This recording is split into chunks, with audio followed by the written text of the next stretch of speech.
നമ്മുടെ ഉള്ളിൽ ഒരു ആഗ്രഹം ഉണ്ടെങ്കിൽ ഈ അമ്പലത്തിൽ വന്ന് മണി കെട്ടിക്കഴിഞ്ഞാൽ അത് നടക്കുമെന്നാണ് വിശ്വാസം. അപ്പൊ ഞങ്ങളുള്ളത് കൊല്ലത്തുള്ള കാട്ടിൽ മേക്കതിൽ ഭഗവതി ക്ഷേത്രത്തിലാണ് ട്ടാ. ഞങ്ങൾ ഇവിടെ എത്തിയപ്പോ അത്യാവശ്യം നല്ല തിരക്കുണ്ടായിരുന്നട്ടാ. അപ്പൊ ഈ അമ്പലത്തിലെ പ്രധാന വഴിപാട് മണി ആയതുകൊണ്ട് മണി വാങ്ങാനുള്ള ക്യൂലാണ്ടാ ഞാൻ ഏറ്റവും ആദ്യം പോയി നിന്നത്. 40 രൂപയായിരുന്നു മണിയുടെ നേർച്ച നമ്മൾ നടത്തുന്നതിന്.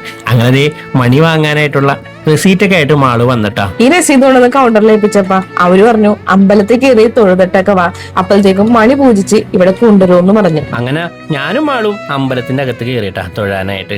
തൊഴുത് പുറത്ത് വന്നപ്പോഴേക്കും നമ്മുടെ മണിയെല്ലാം പൂജിച്ച് വന്നിട്ടുണ്ട്.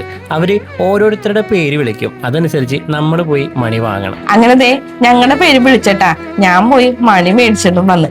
ഇനി ഇത് കൊണ്ടുപോയി നമുക്ക് ആലിന്റെ അവിടെ കൊണ്ടുപോയി കെട്ടണം. നമ്മുടെ മനസ്സിലുള്ള ആഗ്രഹം അതെന്താണോ അത് ഉള്ളിൽ വെച്ച് ദേവിയോട് പ്രാർത്ഥിച്ച് 7 വലം വെച്ചിട്ട് വേണം ഈ മണി ഈ ആലിൽ കെട്ടാൻ. അങ്ങനെ ഞാനും എന്റെ ഒരു കുഞ്ഞാഗ്രഹം മനസ്സിൽ വിചാരിച്ച് 7 തവണ ഈ ആലിനെ പ്രദക്ഷിണം വെച്ച് ഞാനും മണി കെട്ടിയട്ടാ. മണി കെട്ടി നമ്മളുടെ ആഗ്രഹം സാധിച്ചു കഴിഞ്ഞാൽ ഈ അമ്പലത്തിൽ വന്ന് ദേവിക്ക് പൊങ്കാല സമർപ്പിക്കണം എന്നതാണ് ഇവിടുത്തെ ഐതിഹ്യം. ഒരുപാട് പേരുടെ ആഗ്രഹങ്ങളാണ്ടാ ഈ ഓരോ മണികളും.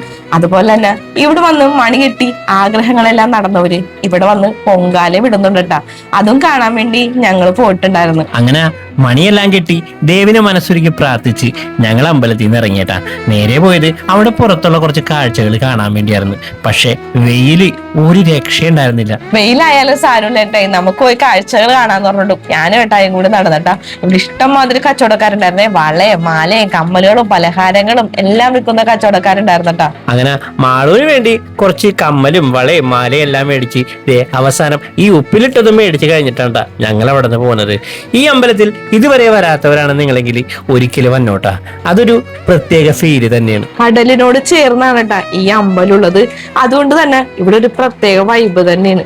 അപ്പൊ ഞങ്ങൾക്ക് എന്തായാലും ഇവിടെ വന്നപ്പോ ഇഷ്ടമായി. ഇനിയും ഞങ്ങൾ വരും പൊങ്കാലിടാൻ വേണ്ടി. അതുപോലെ തന്നെ ഈ അമ്പലത്തിൽ മണി കെട്ടി ആഗ്രഹങ്ങൾ നടന്നവരാരെങ്കിലും ഉണ്ടെങ്കിൽ ഒന്ന് കമന്റ് ചെയ്യണോട്ടാ. അപ്പൊ ഞങ്ങളുടെ ഈ ഒരു കുഞ്ഞു വീഡിയോ എത്രയുള്ളൂ. പുതിയ വീഡിയോ ആയിട്ട് നാളെ കാണാം. അതുവരെക്കും ടാറ്റാ.